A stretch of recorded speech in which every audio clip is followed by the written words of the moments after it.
Hey friends, if applications are missing from Volume Mixer in your Windows computer, then please watch this video. I will guide you through the resolutions. So let us try to open the Volume Mixer. Now, as you can see, OBS is showing, but Firefox is not showing here. So a few applications are missing. In this case, right click on the Start button and select Settings from the menu. Go to the System tab on the list on the left hand side. Select Sound. Scroll down, click on More Sound Settings. Now right click on this one, the active output, which is speaker. Here it could also be headphones. Click on Properties, go to the Advanced tab. Make sure that this checkbox here which says allow applications to take exclusive control of this device is checked. Click on Apply, then click on OK. Now click on OK once again and save the settings.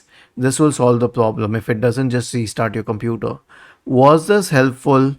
If yes, then please subscribe to the channel, and if not, then let us know in the comment section of the video on how we could help you further. Thank you for watching this video and have a nice day.